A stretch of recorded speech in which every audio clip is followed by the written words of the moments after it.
Hello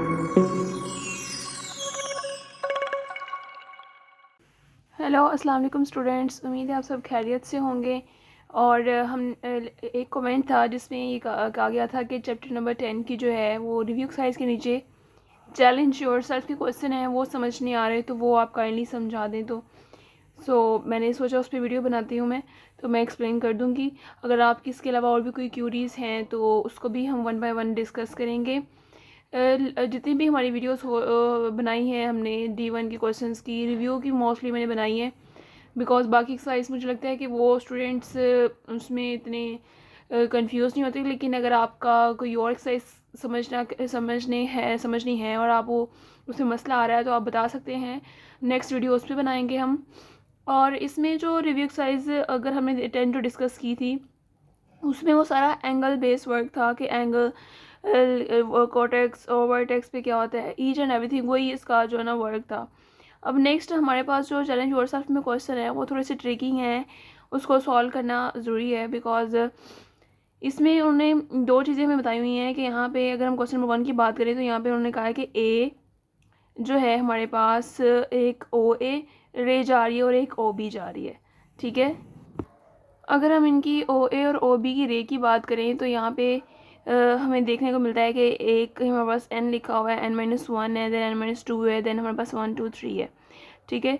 और इस question को अगर हम डिस्कस करें तो हमारे पास फर्स्ट ऑफ ऑल हमें देखने की ज़रूरत है कि कौन सा जो रे है वो किसके साथ लिंक है, किसके इक्वल है। उन्होंने हमसे क्वेश्चन पूछा है कि find the expression in term of ends, and term में हमें जस्ट एक्सप्रेशन बताना है कि ये किस बेस पे जो है वो इंक्रीज़ और हो रही है, ये n-1 2 के इक्वल कैसे है, n-2 3 के इक्वल कैसे है। तो हमने ये इनका कंपैरिजन बताना है, इसका एक्सप्रेशन बताना है, और इसके जो इन बिटवीन एंगल बन रहा है वो भी हम इसके अकॉर्डिंग देख सकते हैं। तो यहाँ पे अगर हम बात करें तो हमारे पास लिखा हुआ है कि नंबर ऑफ़ रेज, हमारे अगर हम देखें हमारे पास जो नंबर ऑफ़ रेज हैं, rays between O A and O B के इन बिटवीन जो हमारे पास रेज है हम पहले वो देख लेते हैं, ठीक है।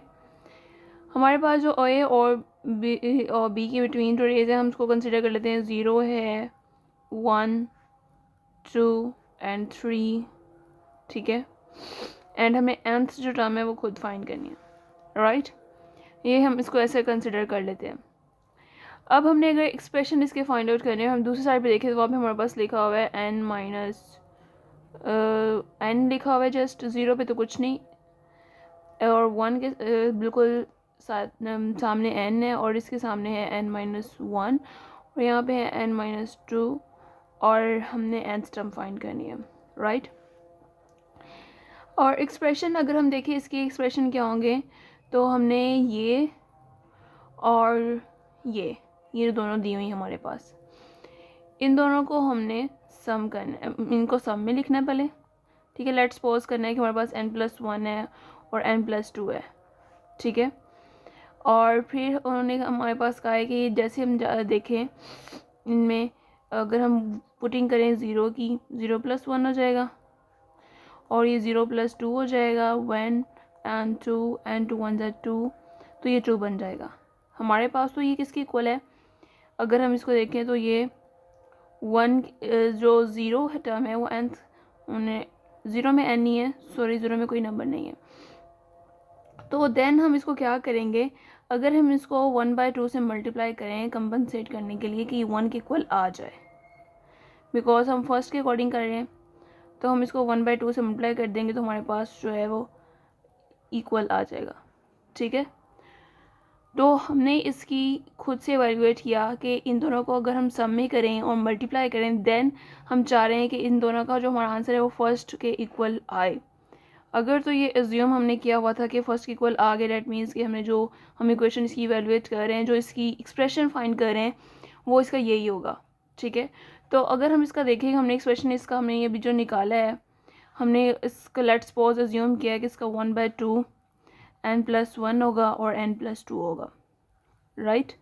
अब यही एक्सप्रेशन अगर हम यूज़ करके 2 पुट करेंगे, लेट्स सपोज मैं इसमें 2 पुट कर दूँ, इसमें n+1 1/2 n+2, ठीक है, और ये हमारे पास क्या हो जाएगा 2 + 1 और 2 + 2, ये 4 हो जाएगा और ये हो जाएगा 3, ठीक है। 3 × 4 12 हो जाएगा और 12 6, ये 6 टाइम आ जाएगा, ठीक है। तो ये हमारे पास 6 कब आया है, जब हमने क्या पुट किया था 2, राइट। 2 पुट करने पे 6 आ रहा है। इसी तरह हम 3 पुट करेंगे और 4 पुट करेंगे और इसकी जो एक्सप्रेशन है उसके अकॉर्डिंग हम इसको निकाल देंगे। और मेनली उन्होंने हमसे जस्ट इसका एक्सप्रेशन फाइंड आउट करने का कहा है, हमें ये नहीं कहा उन्होंने कि हम कम्प्लीटली इसके जो है वो पुटिंग कर करके इसके एंगल्स जो है वो भी निकालें। दिस इज़ इनफ, हमारा एक्सप्रेशन फाइंड आउट हो चुका है, हमारा यही आंसर होगा। और ये थोड़ा सा ट्रिकी क्वेश्चन है समहाउ, बट अगर हम थोड़ी सी इसकी अंडरस्टैंडिंग को देखें तो ये बिल्कुल ईजी क्वेश्चन लगेगा। अगर इसको हम देखें, ये हमारा आंसर है। इसको अब हम नेक्स्ट जो क्वेश्चन है ना, इसमें नेक्स्ट में उन्होंने कहा हुआ है कि एक क्लॉक है और उस क्लॉक में उन्होंने हमें जस्ट टाइमिंग बताई हुई है, ठीक है। ये क्वेश्चन नंबर 1 का आंसर है। अब हम क्वेश्चन नंबर 2 करेंगे। क्वेश्चन नंबर 2 थोड़ा सा ट्रिकी है बट समहाउ वो भी इजी हो जाएगा। मैं उसको एक स्टेप करके आपको बताऊंगी। क्वेश्चन नंबर 2 में वो कह रहा है कि हमारे पास एक क्लॉक है और उस क्लॉक में हमारे पास 7:20 PM अगर हो जाता है। फॉर एग्जांपल हम एक क्लॉक ड्रॉ कर लेते हैं यहाँ पे, ठीक है। थोड़ा ख़राब हो गया है बट नॉट इशू। अब हम यहाँ पे 12 1 2 3 4 5 6 7 8 9 10 11 अब 7:20 PM की बात करें कि हम हमारे पास जो स्मॉल नीडल है वो यहाँ पे होगी और देन दिस यहाँ पे, ठीक है। अब 7:20 PM पे वो कह रहा है कि हमारे पास मिनट हैंड एंड और हैंड में क्या एंगल होगा, लार्जर एंगल कौन सा होगा सबसे ज़्यादा, मिनट हैंड का होगा या और हैंड का होगा। पहले तो हम ये देखेंगे कि एक 1 आवर का एंगल कितना होता है, ठीक है, फिर ही हम उनके 7:20 तक पहुंच पाएंगे। पहले हम एंगल ऑफ 1 आवर निकाल लेते हैं। एंगल और हैंड, ठीक है।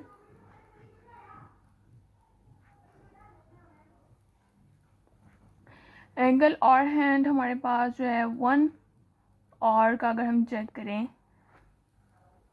तो हमारे पास क्या होगा 1/12। 12 से डिवाइड इसलिए किया बिकॉज 12 आवर टोटल हमारे पास 12 क्लॉक है।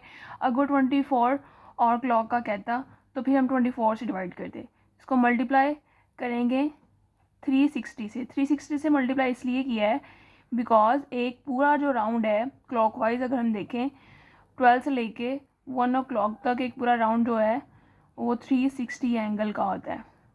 ऑलराइट, तो हमारे पास इसका क्या आंसर आएगा, इसको अगर हम डिवाइड कर दें 360 को 12 से तो हमारे पास 30 आ जाएगा, ठीक है। बिकॉज 12 3 36 होते हैं और 0 is 30 डिग्री हमारे पास जो है वो 1 आवर का बन रहा है, ठीक है। इसको थोड़ा सा डार्क कर देते हैं आई think so that ball point visible नहीं हो रहा। ऑलराइट, 30 डिग्री हो जाएगा।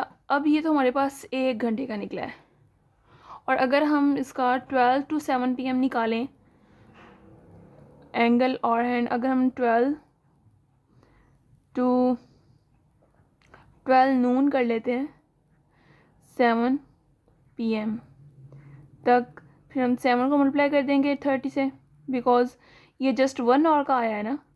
तो 1 आवर को अगर हम अगर हमने ये फाइंड किया है कि 1 आवर जो है वो उसका एंगल 30 डिग्री होगा तो 7 आवर का ऑलमोस्ट हम 7 को 30 से मल्टीप्लाई कर देंगे टू 10 डिग्री हमारे पास किसका बन रहा है 7 आवर का।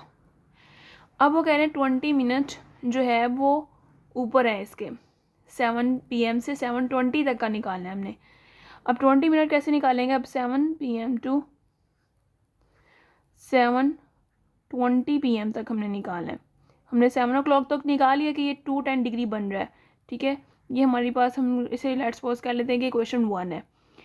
अब हम क्या करेंगे, 20 मिनट्स है, 1 आवर में कितने से मिनट होते हैं, 60 मिनट होते हैं, ठीक है।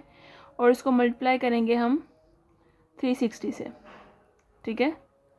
एक पूरी रेवोल्यूशन जो है उसके मल्टीप्लाई कर देंगे तो हमारे पास क्या आ जाएगा, 0 0 से कैंसिल हो जाएगा, एंड 6 6 36 और 6 2 इंटू 12 120। ये जो हमारे पास बना है 7 to 7 PM, ये 120 डिग्री बना है, राइट। अब ये जो 120 डिग्री बना है ये 20 मिनट का नहीं है। अब हम देख लेते हैं 20 मिनट का है या फिर, अब ये तो हमारे पास 20 मिनट का बन गया है, राइट। ये 20 मिनट्स का है, मीन्स के 7 to 7 PM का, और ये 1 आवर का 210। अब हमने फाइंड क्या करना है, हमने angle, smaller angle in between इसका कितना होगा। स्मॉलर एंगल जो है वो इसका सबसे smaller angle minute hand and और हैंड का 720 PM पे क्या होगा। तो हमने अगर स्मॉलर एंगल पहले हमने निकालना इसलिए ज़रूरी है क्योंकि लार्जर एंगल निकलेगा नहीं, स्मॉलर एंगल निकालना बहुत ज़रूरी है, ठीक है। Smaller angle between 7 to between sorry smaller angle between minute hand and और हैंड कर लेते हैं, मिनट हैंड एंड और हैंड, ठीक है। तो हम नॉर्मली क्या करेंगे, सिंपली 2 हमारे पास हो जाएगा,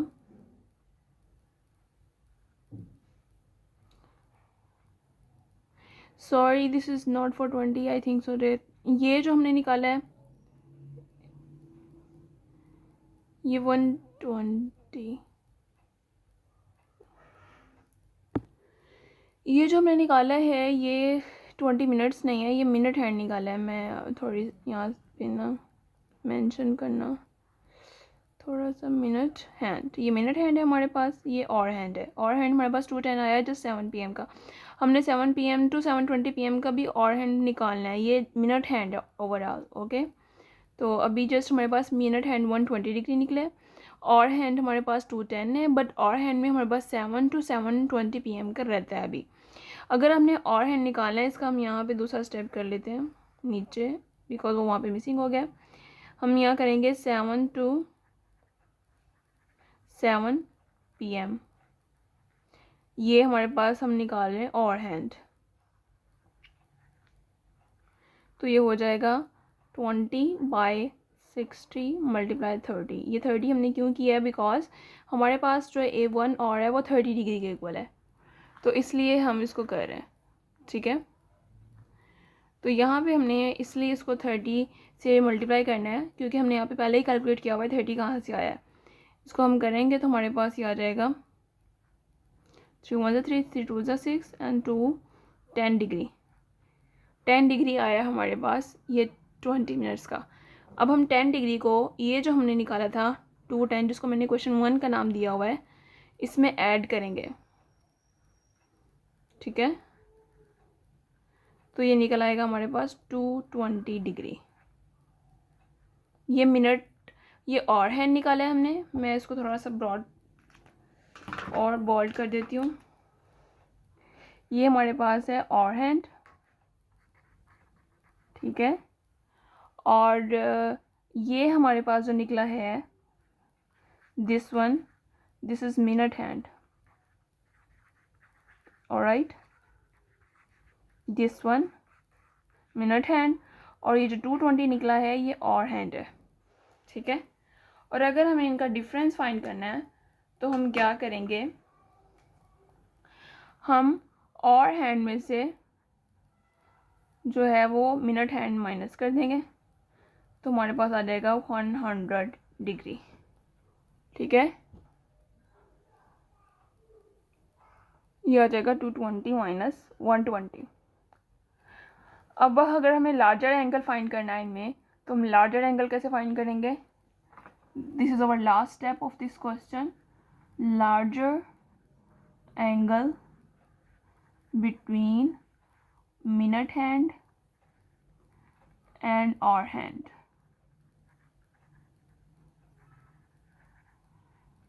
ठीक है, तो यहाँ पे क्या होगा 360 डिग्री जो कि ओवरऑल रेवोल्यूशन है, उसमें से हम माइनस कर देंगे जो हमारे पास सबसे स्मॉलर आया है दिस वन डिफरेंस, तो हमारे पास क्या आएगा 260 डिग्री।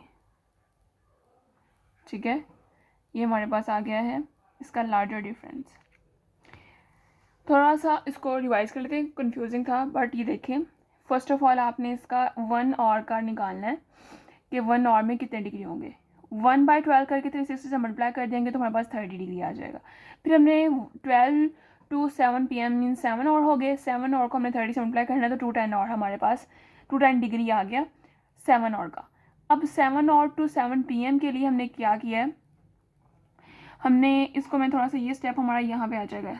ठीक है, तो फिर हमें 20/60 मल्टीप्लाई 30 करना है। 30 आया हमारे पास ये और रेट से, जो हमने और का निकाला था वहाँ से, ये 10 डिग्री आ गया। अब ये 10 डिग्री को 210 से प्लस करना है तो 220 हमारे पास और हैंड का टोटल डिग्री आ गया है। अब मिनट हैंड के लिए हमने क्या किया, मिनट हैंड के लिए हमने किया ये कि 20/60 किया, देन उसको मल्टीप्लाई 360 किया। ठीक है, तो हमारे पास मिनट हैंड निकल आएगा। हमने जस्ट मिनट, आप सोच रहे हैं कि मिनट जस्ट हमने 20 मिनट के निकाले हैं, 20 मिनट का मिनट हैंड निकाला है, हमने कोई 7 और का मिनट हैंड नहीं निकाला। ठीक है, जस्ट हमने 20 मिनट का मिनट हैंड निकालना है, तो हमारे पास 120 डिग्री आ गया। अब इसमें हमने smaller angle between minute hand and और हैंड में देखें तो क्या होगा, तो हमारे पास 220 माइनस 120 करेंगे तो 100 डिग्री हमारे पास स्मॉलर हैंड आ जाएगा, स्मॉलर एंगल आ जाएगा। अब जो स्मॉलर एंगल आया है उसको हमें टोटल रेवोल्यूशन से माइनस करना है 360 से, तो हमारे पास 260 डिग्री इसका एक्चुअल आंसर आ जाएगा। ठीक है, होपफुली आपको ये समझ आ गया होगा, थोड़ा सा कंफ्यूजिंग था but now it become easy. और इसका जो थर्ड क्वेश्चन है वो थोड़ा सा ट्रिकी है, उसको ज़्यादा टाइम लगेगा, उसके लिए मैं एक सेपरेट वीडियो बनाऊंगी। Wish you best of luck, इस तरह ही हमें दुआओं में याद रखिएगा। आपकी और भी कोई क्यूरी हो, कोई और भी ऐसा क्वेश्चन हो जो आपको समझ में ना आ रहा हो, D1 D2 कोई भी मैथमेटिक्स में अगर आपका मुश्किल है तो मैं कोशिश करूँगी कि आपको वीडियो के थ्रू अपना जितना भी नॉलेज है वो डिलीवर कर सकूँ। बिकॉज़ हमारे जो स्टूडेंट्स हैं मोस्टली वो हर सब्जेक्ट में बहुत अच्छे मार्क्स गेन कर रहे होते हैं एक्सेप्ट मैथ, बिकॉज उनको होता है कि मैथ के जब तक कॉन्सेप्ट क्लियर नहीं होंगे तब तक हमारे लिए क्वेश्चन करना बहुत मुश्किल है, क्योंकि एग्ज़ाम में जो क्वेश्चंस आते हैं वो यही स्टेटमेंट नहीं होती, कोई और स्टेटमेंट भी हो सकती है। लेकिन अगर आपको मेथड, आपको फॉर्मूला, आपको टेक्निक्स उसकी आती होंगी देन आप उसको ईज़िली सॉल्व कर लेंगे और मार्क्स गेन करेंगे। अल्लाह हाफिज़।